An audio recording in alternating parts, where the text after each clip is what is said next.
5ویں پارے کا page number 77. یہ آیت نمبر 38 سے پڑھیں گے.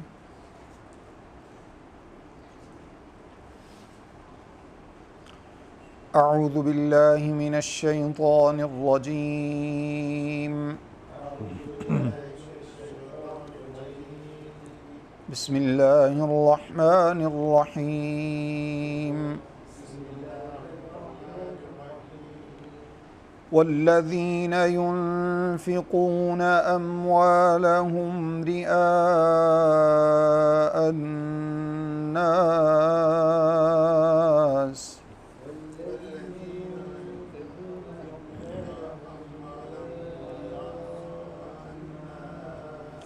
ولا يؤمنون بالله ولا باليوم الآخر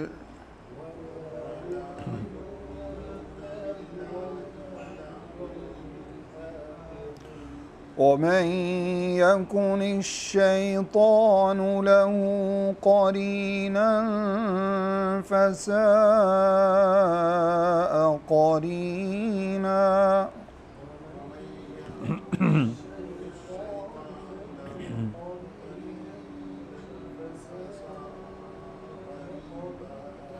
وماذا عليهم لو آمنوا بالله واليوم الآخر وأنفقوا مما رزقهم الله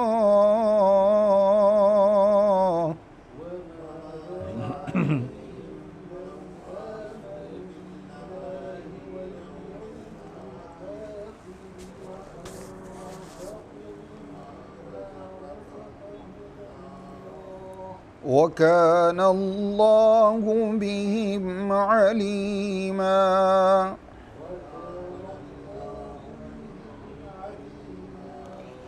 إن الله لا يظلم مثقال ذرة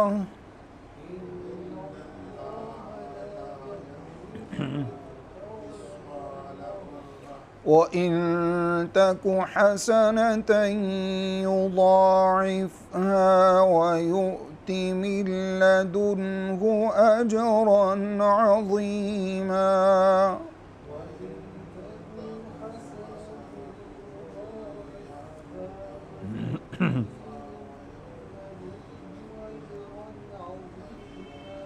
فكيف إذا جئنا من كل أمة بشهيد وجئنا بك على هؤلاء شهيدا.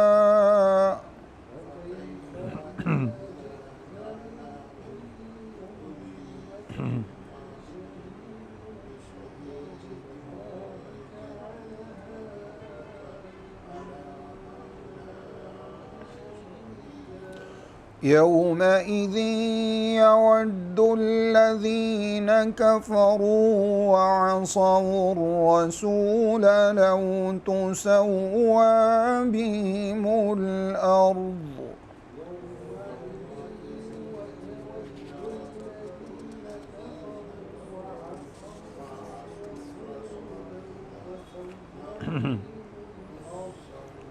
ولا يكتمون الله حديثا.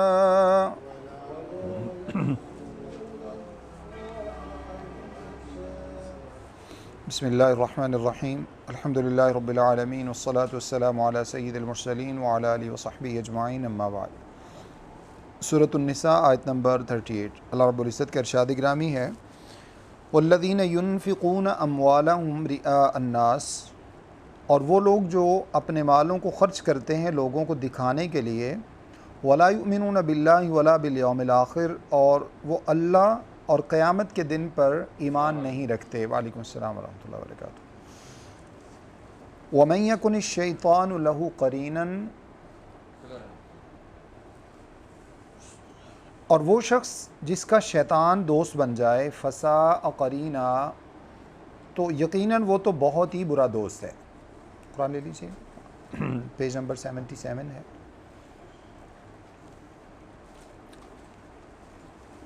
اس آیت کریمہ میں اللہ رب العزت نے اصل میں پچھلی جو آیت ہے اس کے ساتھ اس کا تعلق آیت نمبر 37 سے، جس میں اللہ رب العزت نے ارشاد فرمایا پیج نمبر 77 اور آیت نمبر 38 ہم پڑھ رہے ہیں، جس میں اللہ رب العزت نے ارشاد فرمایا کہ وہ لوگ جو بخل کرتے ہیں اور لوگوں کو بھی بخل کرنے کا حکم دیتے ہیں، اور جو اللہ نے ان کو اپنا فضل عطا فرمایا وہ اس کو چھپانے کی کوشش کرتے ہیں، ایسے لوگوں کے لیے اللہ نے فرمایا کہ ہم نے رسوا کرنے والا عذاب تیار کر رکھا ہے۔ اسی آیت کے ساتھ اس کا تعلق ہے۔ اللہ رب العزت نے ارشاد فرمایا کہ یہ وہ لوگ ہیں جو یا تو مال اللہ کی راہ میں خرچی نہیں کرتے،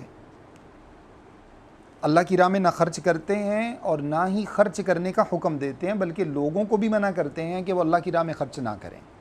اللہ کی راہ سے مراد تمام وہ راہیں ہیں، جیسے مسجد میں خرچ کرنے کی بات ہے، مدارس میں خرچ کرنے کی بات ہے، جہاد میں خرچ کرنے کی بات ہے، راہ فی سبیل اللہ، غرباء، مساکین، فقراء، ان لوگوں کے ساتھ ان کا ان سب کے بارے میں جو رویہ ہے وہ بہت ہی برا ہے۔ نہ صرف یہ وہ ہر وقت مطلب ان لوگوں کے بارے میں بس ایک ہی ان کی دھن ہے کہ جو ہے نا وہ یہ لوگ تو بس جب دیکھو چندہ مانگتے رہتے ہیں، ان لوگوں کو جب دیکھو یہ تو بس مانگنے کا ان لوگوں نے بنا رکھے۔ حالانکہ اب ایک جو ہے نا وہ شریعت کے اندر اگر ہم دیکھیں، جو پچھلی آیت بھی ہم نے پڑھی آیت نمبر 36 بھی، اس میں بھی اور اس کے علاوہ جتنی بھی آیات ہیں جس میں اللہ رب العزت نے مال خرچ کرنے کے حوالے سے حکم ارشاد فرمایا، آپ ایک چیز نوٹ کیجئے، اللہ نے کہیں پر بھی مستحق اور ضرورت مند کو نہیں کہا کہ وہ جا کے صاحب حیثیت سے جا کے مانگے۔ اللہ نے ہمیشہ کس کو کہا ہے؟ مال والے کو کہا ہے کہ تم جا کے خرچ کرو۔ حکم کس کو ہے؟ مال والے کو حکم ہے کہ وہ جا کے ضرورت مند کو دے، ضرورت مند کو حکم نہیں ہے کہ وہ جا کے لوگوں سے مانگے۔ اور یقین مانیے اگر اس اصول کو سمجھا جائے تو اس کا معنی یہ نکلتا ہے کہ جو ہماری زکوٰۃ وصول کر رہا ہے، لے رہا ہے ہم سے، جو ہمارا صدقہ لے رہا ہے، جس کو ہم دے رہے ہیں، اس کا احسان ہے ہمارے اوپر، اس کا ہمارے اوپر احسان ہے۔ ہمارا احسان نہیں ہے کہ ہم اس کو کھلا رہے ہیں، اس کا احسان ہے کہ وہ ہم سے وصول کر کے ہماری نیکی کی جگہ بنا رہا ہے، ہماری قیامت والے دن بخشش کا ذریعہ بنا رہا ہے۔ اور اللہ تعالیٰ کی راہ میں مال خرچ کرنا کتنا بڑا اجر والا کام ہے۔ اللہ نے کیا فرمایا سورہ منافقون کے اندر 28ویں پارے میں، وَأَنفِقُوا مِمَّا رَزَقْنَاكُم مِّن قَبْلِ أَن يَأْتِيَ أَحَدَكُمُ الْمَوْتُ، موت آنے سے پہلے پہلے اللہ کی راہ میں خرچ کر لو، ورنہ کیا ہوگا؟ موت آنے کے بعد أن يأتي أحدكم الموت فيقول ربي لولا أخرتني إلى أجل قريب فأصدق وأكن من الصالحين، موت آنے کے بعد تم میں سے ہر شخص یہ خواہش کرے گا کہ کاش اللہ مجھے تھوڑی سی مہلت دے دیتا اور میں اللہ کی راہ میں خرچ کرتا۔ کیوں؟ مفسرین نے لکھا ہے اس کی وجہ کیا ہوگی، کیوں انسان یہ خواہش کرے گا مرنے کے بعد کہ مجھے موقع ملے اور میں دوبارہ جاؤں اللہ کی راہ میں خرچ کروں۔ اللہ کے نبی صلی اللہ علیہ وسلم نے ارشاد فرمایا کہ اپنے آپ کو جہنم کی آگ سے بچا لو، ولو بشق تمرۃ، اگرچہ کھجور کی ایک گٹھلی یا کھجور کی جھلی کے برابر ہی صدقہ کر کے صحیح، بے شک اتنا صدقہ کر کے ہی اللہ جو ہے نا وہ اللہ کی راہ میں تم اپنے آپ کو جہنم کی آگ سے بچاؤ، اللہ کی راہ میں ضرور خرچ کرو۔ یہ فوت ہونے والا شخص جب دنیا سے جائے گا تو وہاں جا کر خرچ کرنے کی فضیلت اور اس کے اللہ تعالیٰ کی طرف سے انعامات جب دیکھے گا نا تو پھر اس کے دل میں ایک خواہش پیدا ہوگی کہ کاش میں جو دنیا کے اندر وہ مال جمع کر کے رکھتا رہا جو میرا تھا ہی نہیں، جو آج میرے کام ہی نہیں ہے، سارا دنیا میں رہ گیا، سارے کا سارا ہی دنیا میں رہ گیا۔ جیسے صحیح حدیث میں موجود ہے کہ آپ صلی اللہ علیہ وسلم نے ارشاد فرمایا یقول العبد مالی مالی مالی، انسان کہتا ہے میرا مال میرا مال میرا مال، ساری زندگی یہی کرتا ہے اور اس کے لیے ہر قسم کی تگ و دو، حلال حرام سب ایک کر دیتا ہے۔ فرمایا مالہ ثلاث، انسان کا مال تو صرف تین چیزیں ہیں، ما اکل فافنا او لبس فابلا او صدق وادخر، جو انسان نے کھایا اور اس کھا کے اس کو ہضم کر لیا، ایک یہ انسان کا اپنا مال ہے۔ نمبر دو لبس فابلا، پہنا اور پہن کے پرانا کر لیا، یہ انسان کا اپنا مال ہے۔ دو یا پھر صدق وادخر، قیامت والے دن کے لیے اس نے صدقہ کیا اور ذخیرہ ہو گیا۔ یہ تین قسم کا مال تو انسان کا ہے۔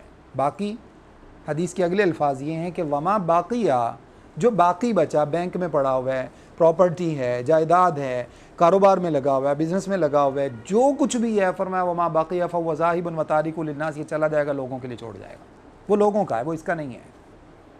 اب وہ مال جو انسان کا ہے ہی نہیں، اس کے بعد اس کے اوپر آپ کا کوئی اختیار نہیں ہے جب ہم دنیا سے چلے جاتے ہیں. اس کے بعد ہمارا اس مال پر کوئی اختیار نہیں ہے. ہمارے اپنے بچے جب ہم دنیا سے جاتے ہیں بمشکل 1 سے 2 دن نکلتے ہیں، اور تیسرے دن جب وہ پہلی میٹنگ کرتے ہیں، جب ان کو سب کو اپنے اپنے گھروں کو رخصت ہونا ہوتا ہے، تو میٹنگ کیا ہوتی ہے؟ اب اس مال کا کیا کرنا ہے، اب اس گھر کا کیا کرنا ہے، اس پراپرٹی کا، جائیداد کا کیا کرنا ہے. پہلے تو ابا تھے، سب انہوں نے سب کچھ سنبھالا ہوا تھا. اب بتائیے کہ اب کون سنبھالے گا، اور میں تو بڑا ضرورت مند ہوں، مجھے تو کوشش کریں کہ ابھی سے ہی میرے نام کا نکال دیں. یہ سب ہی چلتا ہے. تو اب یہاں پر دیکھیں اللہ رب العزت نے فرمایا کہ اس کے برعکس وہ لوگ جو اللہ کی راہ میں مال خرچ کرتے ہی نہیں، گویا کہ یہ بہت بڑے عیب اور نقص کی بات ہے اللہ کی راہ میں خرچ نہ کرنا. اللہ نے فرمایا کہ ایک تو وہ خرچ نہیں کرتے، دوسرا لوگوں کو بھی مال خرچ کرنے سے روکتے ہیں. اور اگر فرض کریں کبھی خرچ کرتے بھی ہیں تو جو موجودہ آیت ہم نے پڑھی، آیت نمبر 38، اس میں اللہ نے کیا فرمایا؟ اگر خرچ کرتے بھی ہیں تو کس لیے؟ ينفقون رئاء الناس، لوگوں کو دکھانے کے لیے. یا تو خرچ کیا ہی نہیں، اور اگر کیا تو ضائع کر لیا. خرچ کیا تو اپنی نیکی والے بیگ کے اندر سوراخ کر لیا، جس کی وجہ سے وہ نیکی ساری نیچے گر گئی. لوگوں کو دکھانے کی نیت کی. صحیح حدیث میں آتا ہے، اللہ کے نبی صلی اللہ علیہ وسلم نے ارشاد فرمایا، من رآ رآہ اللہ، من سمع سمعہ اللہ، کما قال علیہ الصلوۃ والسلام. جو دکھانا چاہتا ہے اللہ اس کو دکھا دیتا ہے، جو سنانا چاہتا ہے اللہ اس کو سنوا دیتا ہے. قیامت والے دن اللہ کہے گا میرے پاس کچھ نہیں ہے، تو نے سنانے کے لیے کیا تھا، دنیا میں لوگوں نے تجھے اچھا کہہ دیا. تو نے دکھانے کے لیے کیا تھا، لوگوں نے سارا کچھ تیرا دیکھ لیا. لوگوں نے کہا جی فلاں صاحب تو ان کے بڑے دسترخوان بھیجتے ہیں، فلاں صاحب تو بڑی سخاوت کرتے ہیں، ان کے تو بہت بڑا ٹرسٹ ہے، وہ تو لوگوں کے ساتھ بڑا مطلب لوگوں کے ساتھ اس طرح سے کرتے ہیں.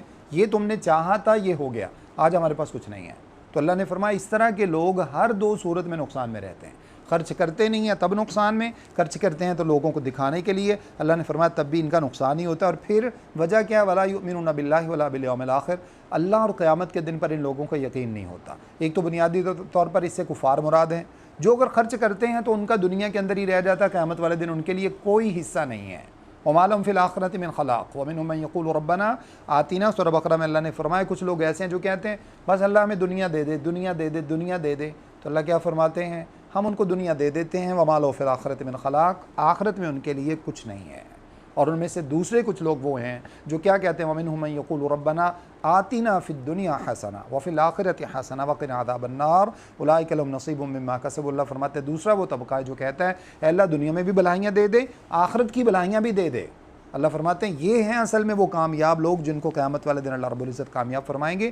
تو اللہ نے فرمایا یہ اصل میں ایسا رویہ کیوں اختیار کرتے ہیں جو اللہ کی راہ میں خرچ نہیں کرتے، خرچ کرتے ہیں تو دکھانے کے لیے کرتے ہیں، نیکیاں ضائع کر لیتے ہیں. کیوں؟ اس لیے کہ یہ لوگ اللہ تعالیٰ پر ان کا بلیو نہیں ہے، قیامت کے دن پر ان لوگوں کا یقین نہیں ہے. یہ یہی سمجھتے ہیں کہ بس دنیا ہی سب کچھ ہے، یہیں پر یہ مال ہے. جیسے دنیا میں سارے کام ہمارے مال سے ہو جاتے ہیں، قیامت والے دن بھی ہم اپنی فائل کو پہیے لگا لیں گے، ٹائر لگا لیں گے، فائل ہماری وہاں پر بھی چلتی چلی جائے گی. اللہ فرماتے ہیں ایسا نہیں ہوگا. یہ دنیا کا مال دنیا میں رہ جائے گا، وہاں نیکیاں کام آئیں گی. وَمَن يَكُنِ الشَّيْطَانُ لَهُ قَرِينًا فَسَاءَ قَرِينًا. اور یہ سوچ انسان کو کس نے دی ہے؟ شیطان نے. یہ رویہ انسان کا کس نے بنایا؟ شیطان نے. شیطان نے انسان کو یہ باور کروا رکھا ہے تمہارا مال ہی سب کچھ ہے، تمہارا کام کیسے رک سکتا ہے؟ تمہیں تو جناب تمہاری تو ایک کال کے اوپر پوری مشینری ہل جاتی ہے، پوری اسٹیبلشمنٹ ہل جاتی ہے، ساری دنیا تمہارے ایک سگنیچر کی محتاج ہے، تمہیں کون ہے روکنے والا؟ شیطان نے یہ سوچ بنا رکھی ہے جس کی وجہ سے اس کا اللہ پر سے یقین ہی اٹھ گیا ہے، قیامت کے دن سے اس کا ایمان ہی اٹھ گیا ہے. تو اس وجہ سے اللہ نے فرمایا ایسے شخص کے ذہن کو اصل میں شیطان چلا رہا ہے، شیطان اس کا کنٹرولر ہے، وہ اس کو کنٹرول کر رہا ہے، اور اسی کے کہنے پر جو ہے وہ انسان اللہ تعالیٰ کی راہ سے ہٹا ہوا، اس کا ایمان ختم ہوا ہے. اس کے بعد اگلی آیت میں اللہ رب العزت نے ارشاد فرمایا آیت نمبر 38 میں وَمَاذَا عَلَيْهِمْ لَوْ آمَنُوا بِاللَّهِ وَالْيَوْمِ الْآخِرِ. اور کیا ہی مسئلہ تھا کہ یہ لوگ اللہ پر ایمان لے آتے، آخرت کے دن پر ایمان لے آتے، وَأَنفَقُوا مِمَّا رَزَقَهُمُ اللَّهُ، اور اللہ کی راہ میں خرچ کر دیتے جو رزق ان کو اللہ نے دیا ہے. ان کا تو کچھ تھا ہی نہیں، ان کے پاس تو کچھ بھی نہیں تھا جو اللہ نے ان کو دیا ہے. وَكَانَ اللَّهُ بِهِمْ عَلِيمًا، اور اللہ رب العزت تو ان سب کے سارے معاملات کو جاننے والا ہے. یہ آیت بڑی اس اپنے معنی کے اندر اس اعتبار سے بڑی خوبصورت اور بڑی جامع آیت ہے جس کے اندر ایک جو ہے نا وہ اللہ رب العزت نے کامن اصول سمجھایا ہے جو کہ مسلمان، کافر، غیر مسلم ہر شخص کے سمجھنے کے لیے. اب دیکھیں یہاں پر اللہ رب العزت نے جو بنیادی آیت ارشاد فرمائی ہے اس کا پہلے معنی اگر ہم سمجھ لیں تو اللہ نے فرمایا ان لوگوں کو کیا مسئلہ تھا اللہ پر ایمان لانے میں.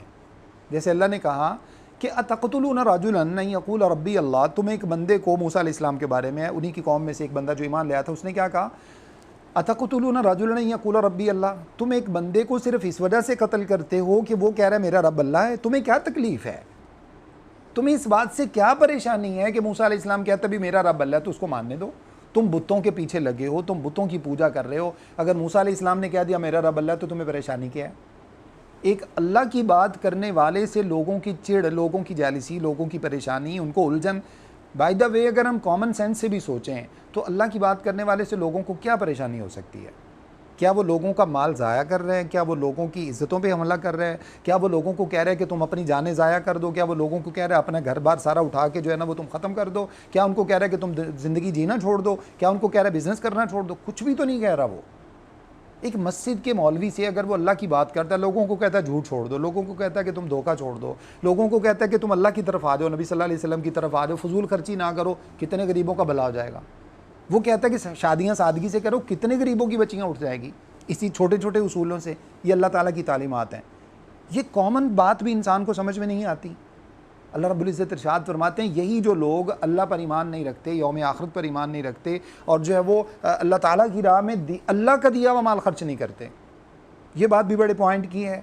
جو بھی مال اللہ رب العزت نے جیسے شروع میں ارشاد فرمایا نا الذین یؤمنون بالغیب ویقیمون الصلاۃ ومما رزقناہم ینفقون، جو لوگ ایمان لاتے ہیں اللہ تعالیٰ کے ساتھ، نماز کو قائم کرتے ہیں اور کون سا رزق خرچ کرتے ہیں؟ جو ہم نے ان کو دیا. ان کے پاس تو کچھ بھی نہیں تھا. جب انسان دنیا میں آتا ہے، جو آ کے انسان اتراتا ہے کہ سب کچھ میرا ہے، وہ تو جب آیا تھا تو اس کے تن پہ کپڑے بھی نہیں تھے، تن کے کپڑے بھی نہیں تھے، منہ میں کچھ بھی نہیں تھا، ماں کے پیٹ کے اندر موجود تھا تو وہ رزق دے رہا تھا. جب دنیا پہ آیا اللہ رب العزت نے اس کو بھیجا تو اس کے آنے سے پہلے اس نے اس کے رزق کا بندوبست کر رکھا ہے. ماں کے دودھ کی صورت میں، باقی دنیا کے اندر غذائیں ان کی صورت میں اس نے اس کے رزق کا بندوبست کر رکھا ہے. پھر اس نے اس کو، کون ہے جو اس کو نسبتاً بڑا کرتا جا رہا ہے؟ کیسے بڑا ہو رہا ہے؟ چلیں رزق تو یہ بائی دا وے جب بڑا ہو گیا پھر اس نے کہا جی یہ تو ساری میری محنت ہے، میں نے کمایا ہے، تو بڑا اس کو کون کر رہا ہے؟ اس کے ہاتھ پاؤں طاقتور کیسے ہو رہے ہیں؟ اس کا رزق جو یہ کھاتا ہے، ایک بندہ جس کی اللہ تعالیٰ نے موت لکھ دی ہے، اس کے اوپر وہ رزق جو ہے نا وہ فائدہ کیوں نہیں پہنچاتا؟ وہی میڈیسن اس بندے کو کیوں فائدہ نہیں پہنچاتی جس بندے کے بارے میں اللہ رب العزت نے لکھ دیا ہے کہ وہ بیمار ہی رہے گا، جس بندے کے بارے میں اللہ نے لکھ دیا ہے کہ اس کا فوت ہو جانا مقدر میں لکھ دیا کہ اب وہ فوت ہو جائے گا. اب ساری دنیا کی آپ طاقتیں لگا دیں، وہ بندہ کیوں اس کو رزق فائدہ نہیں پہنچاتا؟ جبکہ ہم اگر کوئی اچھی چیز کھا لیتے ہیں، کوئی جو ہے نا وہ صحت مند غذا لیتے ہیں، ہمارے جسم کا حصہ بنتی ہے، ہمارا خون بہتر ہوتا ہے، ہم بڑے ہوتے چلے جاتے ہیں، قوی ہوتے جاتے ہیں، ہماری عقل سلامت ہوتی جاتی ہے. ہم یہ سب کچھ کرتے جا رہے ہیں، یہ سب کس نے دیا ہوا ہے؟ اللہ رب العزت نے دیا ہوا ہے. تو اللہ کے دیے ہوئے میں سے خرچ کرنا انسان کے لیے مشکل ہو گیا ہے. پھر اس نے زیادہ مانگا بھی نہیں ہے. زیادہ اس نے مانگنے والی بات یہ ہے کہ اللہ تعالیٰ نے کہا جو تم خرچ کرو گے وہ بھی تمہیں ہی فائدہ ہوگا، مجھے ضرورت بھی نہیں ہے. اب یہاں پر علی رضی اللہ تعالیٰ عنہ کے سامنے ایک بڑی دلچسپ والی ایسی بات جو ہے نا وہ سامنے آئی. یہ جو عقیدہ اگر اس کے ہم جو ہے نا وہ اس کے مخالف اپوزٹ اگر ہم سوچ اس کو دیکھیں تو وہ کیا ہے؟ جیسے اللہ نے فرمایا کہ لوگوں کو کیا مسئلہ ہے اگر وہ اللہ پر ایمان لے آئیں، آخرت پر ایمان لے آئیں، اللہ کے دیے ہوئے میں سے خرچ کریں. اب جو ایک ایتھیسٹ ہے، جو ملحد ہے، جس کا کوئی دین ایمان نہیں ہے، جس کا کوئی مذہب نہیں ہے، وہ کیا کہتا ہے؟ کوئی ایمان نہیں، کوئی آخرت نہیں، کوئی اللہ رب العزت نہیں، دیر از نو گاڈ، اور یہ اس طرح کی ساری باتیں کرتا ہے. علی رضی اللہ تعالیٰ عنہ کے سامنے اسی طرح کا ایک بندہ آیا اور آ کے علی رضی اللہ تعالیٰ عنہ کو کہنے لگا کہ علی یہ کیا تم لوگوں نے مسئلہ بنا رکھا ہے؟ یہ عجیب سی سوچ اور عجیب سا تصور تم لوگوں نے دیا ہوا ہے، آخرت ہے جی، اللہ ہے جی، اور مرنا ہے جی، قبر ہے جی، عذاب قبر ہے جی، جنت ہے جہنم ہے. یہ سب تمہارے اپنے بنائے ہوئے تصور ہے، کچھ بھی نہیں. علی رضی اللہ عنہ اس کو کہا ایک مرتبہ بیٹھو یہاں پہ، بیٹھ کے اس کو کہا میری بات سنو. فرض کرو ایک تمہارا عقیدہ اور ایک میرا عقیدہ ہے، یہ صحیح حدیث کے اندر واقعہ موجود ہے. ایک تمہارا عقیدہ ہے اور ایک ہے میرا عقیدہ. تمہارا عقیدہ یہ ہے کہ دنیا سب کچھ ہے، آخرت میں کچھ نہیں ہے. میرا عقیدہ یہ ہے کہ دنیا اللہ رب العزت نے دی ہے اس لیے تاکہ ہم آخرت کی تیاری کر سکیں، اور آخرت میں اللہ رب العزت نے اس دین کے اوپر چلنے والوں کے لیے کامیابی رکھی ہے، دوسروں کے لیے نقصان ہے. اب علی رضی اللہ نے فرمایا کہ فرض کرو ایسا کرتے ہیں، تمہارا عقیدہ اگر درست ہوتا ہے، اگر سب سے پہلے اگر میرا عقیدہ درست ہوتا ہے تو میرے عقیدے کے مطابق جب تک میں اللہ کی عبادت میں رہتا ہوں، ظاہر ہے گناہوں سے بچا رہتا ہوں. جب تک میں لوگوں کو نیکی کا حکم دیتا رہتا ہوں، خود بھی بچتا ہوں، اوروں کو بھی بچاتا ہوں.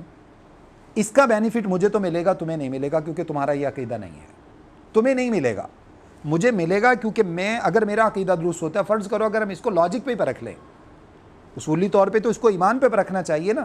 ایمان لانے کے لیے لاجک کی ضرورت نہیں ہے، ایمان لانے کے لیے عقل کے پیچھے چلنے کی ضرورت نہیں ہے.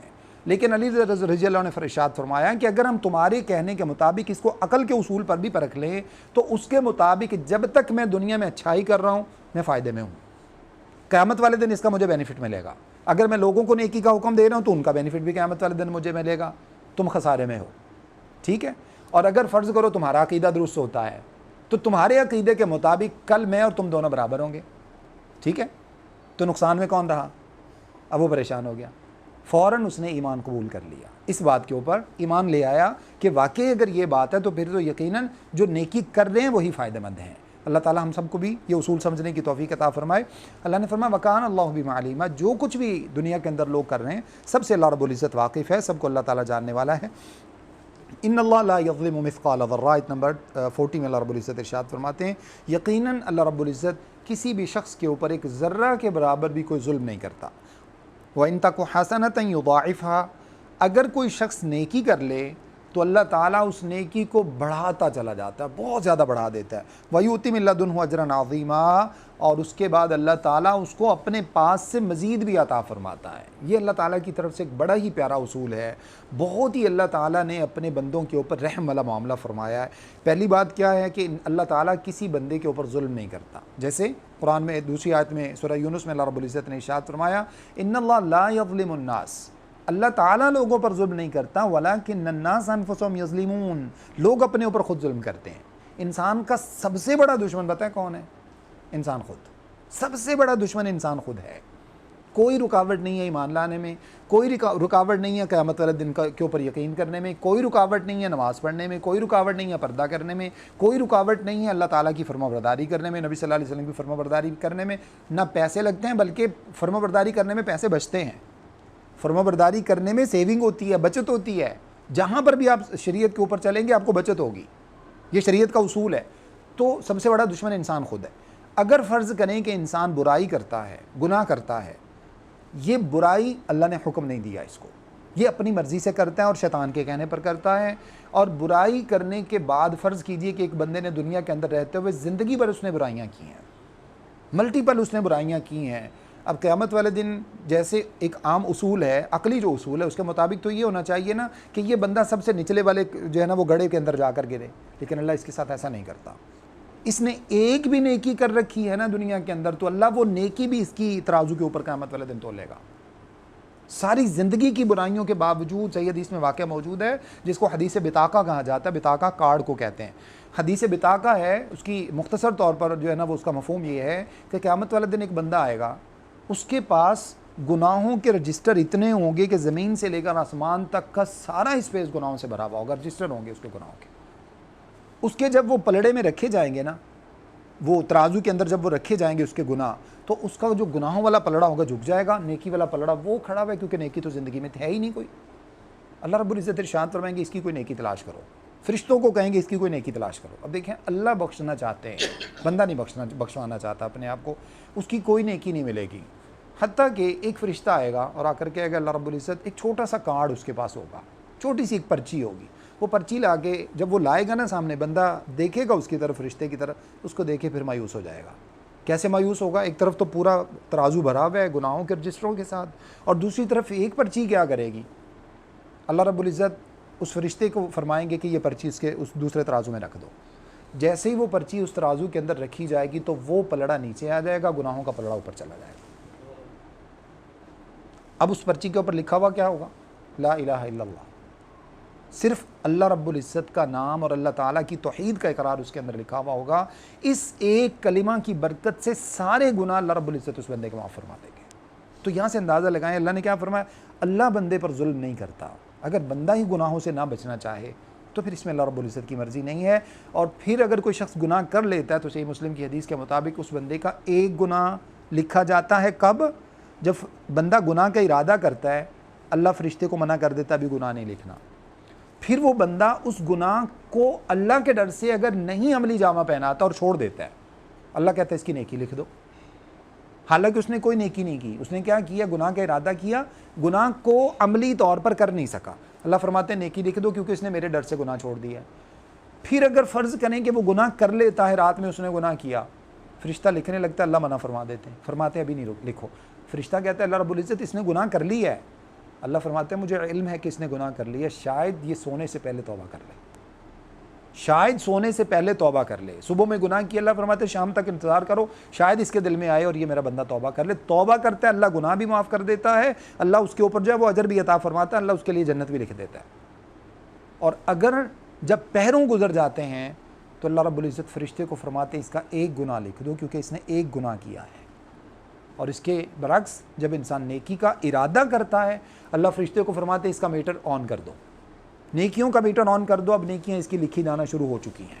صرف نیکی کا ارادہ کیا, بھی نیکی نہیں کی اس نے, مطلب سفر کا ارادہ کیا, عمرہ پہ جانے کا ارادہ کیا, حج پہ جانے کا ارادہ کیا ہے, اس نے کسی نیکی کے سفر کا ارادہ کیا, کسی رشتہ دار کو ملنے کا ارادہ کیا اللہ تعالیٰ کی خاطر, یہ سب نیکی کے کام ہیں. اس کے لیے بھی اس نے ارادہ کیا, 10 دن کے بعد اس نے سفر کرنا ہے, لیکن پلاننگ کر رہا ہے, احرام خریدنے جا رہا ہے, آج جو ہے نا وہ دیگر سامان خریدنے جا رہا ہے, آج جو ہے نا وہ باقی تیاریاں کر رہا ہے, ویزا کے لیے جا رہا ہے, ٹکٹ کے لیے جا رہا ہے, باقی سب ایک ایک چیز جناب نیکی کے طور پہ لکھی جا رہی ہے. نیکی اس نے ابھی کی نہیں ہے, عمرہ کے لیے بھی نہیں گیا, وہاں پہنچا ہی نہیں حرم میں, اور یہاں جناب میٹر آن ہو چکا ہے اللہ تعالیٰ کی طرف سے. دیکھیں اس کے بعد جب انسان نیکی کر چکتا ہے تو اب قرآن مجید کے یہ الفاظ دیکھیں, اللہ رب العزت نے جو دوسرے حصے میں ارشاد فرمایا, دوسرے پارٹ میں, وَإِن تَكُ حَسَنَةً, اگر بندہ نیکی کر لیتا ہے, يُضَاعِفْهَا, اللہ اس کو بڑھانا شروع کر دیتا ہے, 1 سے 10 پہ لے کے جاتا ہے. اللہ تعالیٰ کے ہاں یاد رکھیں نیکی کا جو اصول ہے نا وہ شروع ہی 10 سے ہوتا ہے. بندہ ایک نیکی کرتا ہے, حدیث کے الفاظ ہیں وَالْحَسَنَةُ بِعَشْرِ أَمْثَالِهَا, ایک نیکی 10 کے برابر, اللہ تعالیٰ کا اصول ہی 10 کا ہے. یعنی بندہ ایک نیکی کرتا ہے تو پہلی مرتبہ ہی اس کی 10 لکھی جاتی ہیں. ایک یہ ہے سب سے کم تر درجہ. اس کے بعد اللہ رب العزت اس کو اس کے خلوص اور نیت کے مطابق اس کو 70 پہ لے کے جاتے ہیں, پھر 70 سے اس کو 700 پہ لے کے جاتے ہیں. جیسے تیسرے پارے میں اللہ نے مثال بیان فرمائی ہے سورہ بقرہ میں, مثل الذین ينفقون اموالهم فی سبیل اللہ کمثل حبۃ انبتت 7 سنابل فی کل سنبلۃ 100 حبۃ, گندم کے ایک دانے کی طرح. جس بندے نے اللہ کی راہ میں ایک نیکی کرتا ہے, 1 روپیہ اللہ کی راہ میں خرچ کرتا ہے, گندم کے دانے کی طرح, جیسے اس کو زمین میں بویا جائے تو ایک دانہ ہوتا ہے, پھر اس میں سے نکلتی ہیں 7 بالیاں. ایک دانہ جب زمین میں بویا جائے تو 7 بالیاں نکلتی ہیں, ہر بالی میں 100 دانہ ہوتا ہے, تو کتنی نیکیاں ہو گئیں, 700 نیکیاں. اور واللہ یضاعف لمن یشاء, پھر اللہ جس کے لیے چاہتا ہے اور زیادہ بڑھاتا چلا جاتا ہے, اتنی بڑی بڑی ہو جاتی ہے. حدیث میں آتا ہے کہ اللہ کے رسول صلی اللہ علیہ وسلم ارشاد فرماتے ہیں قیامت والے دن بندے کی نیکیاں ایسی آئیں گی جیسے احد پہاڑ, اور بندے نے وہ نیکی کتنی کی ہوگی, چھوٹی سی, بہت چھوٹی سی. بندہ جب دیکھے گا احد پہاڑ کے برابر نیکیاں تو کہے گا اللہ اتنی بڑی تو میں نے کی نہیں ہے, کہاں سے آ گئی. حدیث میں آپ صلی اللہ علیہ وسلم نے ارشاد فرمایا اللہ رب العزت تمہاری نیکیوں کو اپنے ہاتھ پہ رکھ کے یربی کما یربی احدکم فلوہ او کما قال علیہ السلام, فرمایا اللہ تمہاری نیکیوں کو اپنے ہاتھ میں رکھ کے یوں ان کی پرورش کرتا ہے, پالتا ہے, جیسے تم اپنے کسی جانور کے بچے کو, میمنے کو, بچڑے کو, جیسے تم اس کو پالتے ہو. اللہ تمہاری نیکیوں کی یوں پرورش کرتا ہے. احد پہاڑ کے برابر اتنی بڑی بڑی نیکیاں اللہ تعالیٰ اس بندے کی نکال کے قیامت والے دن انسان کے سامنے لائیں گے. جب ایک ایک نیکی کے لیے انسان اپنا ماں باپ قربان کرنے کو تیار ہو جائے گا, اللہ میرا ماں باپ جہنم میں جاتا ہے چلا جائے, مجھے جنت میں بھیج دے, اس وقت انسان کے سامنے اللہ تعالیٰ ایسی نیکیاں لائے گا. تو اللہ تعالیٰ کی طرف سے جو اصول ہے وہ کیا ہے, وَيُؤْتِ مِن لَدُنْهُ أَجْرًا عَظِيمًا, اتنی نیکیاں بڑھا کے پھر اللہ اپنی طرف سے اس کے اندر ملٹیپل اضافہ فرما دیتا ہے. فَكَيْفَ إِذَا جِئْنَا مِن كُلِّ أُمَّةٍ بِشَهِيدٍ وَجِئْنَا بِكَ عَلَىٰ هَٰؤُلَاءِ شَهِيدًا, آیت نمبر 41. اللہ فرماتے ہیں دیکھو اس وقت کیا منظر ہوگا. یہ قیامت والے دن ایک خاص منظر ہے جس کا اللہ نے ذکر کیا ہے. اذا جئنا من کل امت بشہید, جب ہم ہر امت کے سے کچھ گواہوں کو لائیں گے. وجئنا بک علی ہؤلاء شہیدا, اور اے محمد صلی اللہ علیہ وسلم آپ کو ہم ان ساری امتوں کے اوپر, ان کے گواہوں کے اوپر آپ کو گواہ بنا کے پیش کریں گے. یہ اصل میں قیامت والے دن کا منظر ہے. قیامت والے دن جب اللہ رب العزت کے سامنے مختلف انبیاء پیش ہوں گے نا, تو اللہ رب العزت کے انبیاء اپنی قوموں کے اوپر گواہیاں دیں گے کہ اللہ ہم نے تیرا پیغام پہنچا دیا تھا. وہاں پر کچھ لوگ اپنے انبیاء کی گواہیوں کو جھٹلائیں گے. انسان اپنے آپ کو بھی جھٹلانے کی کوشش کرے گا, انبیاء کو جھٹلانے کی کوشش کرے گا, فرشتوں کو جھٹلانے کی کوشش کرے گا, ہر چیز کو جھٹلانے کی کوشش کرے گا. اس وقت اللہ رب العزت انبیاء کو جب گواہ کے طور پر پیش کریں گے, جو پہلے فرمایا نا اذا جئنا من کل امت بشہید, ہر امت سے گواہ, یہ انبیاء ہیں علیہم صلوات اللہ وسلام, یا پھر وہ دعات ہیں, وہ علماء ہیں جو لوگوں تک پیغام پہنچا رہے تھے, اللہ ان کو بطور گواہ جب انکار کریں گے اللہ ان کو کھڑا کریں گے, ہاں بھائی تمہارے علاقے میں تھا, یہ تمہیں دعوت دینے آتا تھا, مسجد کے اندر خطبہ دیتا تھا, تمہارے درس میں آتا تھا, تمہیں جا کے اس نے منع کیا تھا, یہ وہی ہے, پہچانتے ہو, تمہارے محلے میں رہتا تھا. یہ سب چیزیں انسان وہاں پہ ایکسیپٹ کرے گا. پھر بھی انسان انکار کرے گا. اللہ انبیاء کو پیش کریں گے. جب انبیاء کی گواہیاں بھی ان کی امتوں کے لوگ جھٹلا دیں گے تو اللہ رب العزت محمد صلی اللہ علیہ وسلم کو یہ اعزاز عطا فرمائیں گے کہ اللہ محمد صلی اللہ علیہ وسلم کو سارے انبیاء اور ان کی امتوں پر گواہ بنائیں گے. یہ بہت بڑا اعزاز ہے میرے اور آپ کے لیے کہ اللہ رب العزت نے مجھے اور آپ کو اس نبی علیہ الصلوۃ والسلام کی امت میں پیدا کیا ہے جن کو قیامت والے دن اللہ سب سے بڑا اعزاز عطا فرمائے گا۔ اللہ کے نبی صلی اللہ علیہ وسلم نے عبداللہ بن مسعود رضی اللہ عنہ سے سورہ نساء سناؤ، مجھے قرآن سناؤ۔ عبداللہ بن مسعود رضی اللہ عنہ نے کہا اللہ کے رسول صلی اللہ علیہ وسلم میں آپ کو قرآن سناؤں جبکہ قرآن تو آپ پر نازل ہوا ہے؟ آپ نے فرمایا مجھے دوسروں سے قرآن سننا اچھا لگتا ہے، آپ مجھے قرآن سنائیں۔ انہوں نے سورہ نساء کو پڑھنا شروع کیا۔ جب وہ اس آیت کے اوپر پہنچے تو فرماتے ہیں عبداللہ بن مسعود رضی اللہ تعالیٰ عنہ میں نے اللہ کے نبی صلی اللہ علیہ وسلم کو دیکھا، اللہ کے رسول صلی اللہ علیہ وسلم کی آنکھوں سے آنسو جاری تھے، آپ کی آنکھوں سے آنسو جاری تھے جب میں نے آپ صلی اللہ علیہ وسلم کو دیکھا، اور آپ صلی اللہ علیہ وسلم تشکر کے جذبہ سے آپ کی آنکھوں سے آنسو جاری تھے کہ اللہ رب العزت مجھے قیامت والے دن اتنا بڑا اعزاز عطا فرمائے گا کہ جب انبیاء کو لوگ ان کی عزتوں پہ حملہ کریں گے، یعنی ان کو جھٹلانے کی بات کریں گے، تو اللہ تعالیٰ محمد صلی اللہ علیہ وسلم کو ان کے اوپر گواہ بنا کے پیش کریں گے، اور آپ صلی اللہ علیہ وسلم کے پاس گواہی کون سی ہے؟ وحی کی گواہی، یہ قرآن کی گواہی۔ اب مجھے اور آپ کو بھی پتہ ہے نا اللہ تعالیٰ نے قوم سمود کے ساتھ کیا کیا، قوم شعیب کے ساتھ کیا کیا، قوم لوط کے ساتھ کیا کیا، قوم نوح کے ساتھ کیا کیا، انہوں نے اللہ کی کیا کیا نافرمانیاں کی، اللہ نے کیا عذاب بھیجا، مجھے اور آپ سب کو پتہ ہے نا۔ اگر ہمیں بھی اللہ رب العزت قیامت والے دن اٹھائیں گے، اللہ تعالیٰ ہم سے پوچھیں گے تو ہم بھی اللہ تعالیٰ کے سامنے یہ گواہی دیں گے کہ اللہ تیرے کلام کے اندر ہم نے یہ پڑھا ہے کہ اس قوم نے اپنے نبی علیہ الصلوۃ والسلام کے ساتھ یہ سلوک کیا۔ آج عیسائی جو عیسیٰ علیہ السلام کی تعلیمات کے ساتھ کرتے ہیں، محمد صلی اللہ علیہ وسلم کی تعلیمات کے ساتھ کرتے ہیں، یہودی جو کرتے ہیں، تو اس سب کے اوپر ہم بھی گواہ ہیں، نبی صلی اللہ علیہ وسلم اس کے اوپر گواہ ہیں۔ تو یہ اللہ کے نبی صلی اللہ علیہ وسلم کا بہت بڑا اعزاز ہے جو قیامت والے دن اللہ آپ کو عطا فرمائیں گے۔ اللہ فرماتے ہیں اگلی آیت میں، آیت نمبر 42 میں، یومئذ یود الذین کفروا وعصوا الرسول، یہ قیامت والے دن ایسا ہوگا کہ جو لوگ جنہوں نے کفر کیا ہوگا، وعصوا الرسول، اپنے نبیوں کی نافرمانی کی ہوگی، یہ پسند کریں گے اس دن، یہ چاہیں گے، کیا چاہیں گے؟ لو تسوا بہم الارض، کاش کہ ان کے اوپر زمین کو برابر کر دیا جاتا، آج ان کو اٹھنا نصیب ہی نہ ہوتا۔ ولا یکتمون اللہ حدیثا، اور اللہ کے سامنے یہ کوئی بات بھی چھپا نہیں سکیں گے۔ یہ اس وقت منظر ہوگا جب ان لوگوں کے اوپر گواہیاں پوری ہو جائیں گی، خاص طور پر کفار، نبیوں کے، انبیاء کے جو نافرمان لوگ ہوں گے، وہ جنہوں نے کفر کیا ہوگا، انبیاء کی نافرمانیاں کی ہوں گی، جب ان پر ساری حجتیں پوری ہو جائیں گی، ہر طرح کی حجتیں، کیونکہ قیامت والے دن تو جو ہر طرح کی گواہی کو جھٹلا دے گا نا، اللہ تعالیٰ اس کو اسی شخص کو اس کے اوپر گواہ بنا دے گا۔ وہ شخص اپنے بارے میں خود ہی اس کے اعضاء بول بول کے اس کے بارے میں گواہی دیں گے۔ قرآن میں فرمایا نا اللہ نے سورہ یاسین میں، الیوم نختم علی افواہہم وتکلمنا ایدیہم وتشہد ارجلہم بما کانوا یکسبون، جب انسان کی زبانیں جھوٹ بولیں گی نا تو اللہ زبانوں پہ تالا لگا دے گا، چلو بھی تم تو چپ ہو جاؤ۔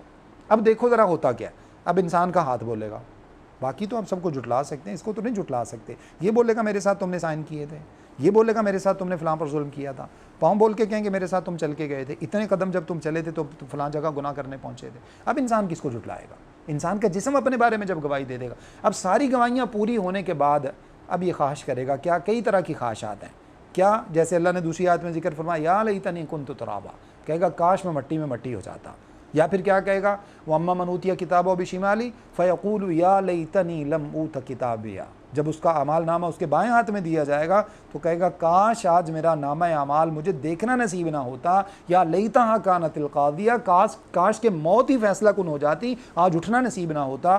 آج بھی یہاں پر بھی وہ شخص یہی بات کہے گا لو تسوا بہم الارض، کاش کہ زمین برابر ہو جاتی، جب ہم مرے تھے تو اس کے بعد زمین میں سے کچھ نہ نکلتا، سب مٹی کا مٹی ہو جاتا، اور آج کسی کو اٹھنا نصیب نہ ہوتا۔ لیکن انسان کی یہ خواہش پوری نہیں ہوگی۔ ولا یکتمون اللہ حدیثا، اللہ سے انسان کچھ نہیں چھپا سکے گا۔ اس وقت جو بھی انسان نے کیا ہوگا، جیسے اللہ رب العزت نے سورہ کہف میں فرمایا کہ انسان کہے گا مالی ھذا الکتاب لا یغادر صغیرۃ ولا کبیرۃ الا احصاھا، اس نامہ اعمال کو کیا ہو گیا، کس طرح کا یہ نامہ اعمال ہے، چھوٹی یا بڑی کوئی بھی چیز اس نے چھوڑی نہیں۔ فلاں گناہ تو میں نے اکیلے میں کیا تھا، میں تنہائی میں تھا، رات کا وقت تھا، کوئی دیکھنے والا نہیں تھا، گھر والے سب سوئے ہوئے تھے، میں اس وقت اکیلا، کوئی دیکھنے والا نہیں تھا مجھے، وہ بھی لکھا ہوا ہے۔ فلاں گناہ تو میں نے سمندروں کی تہوں میں کیا تھا، فلاں گناہ تو میں نے اسپیس میں جا کر کیا تھا، فلاں تو میں نے جنگلوں میں جا کر کیا تھا۔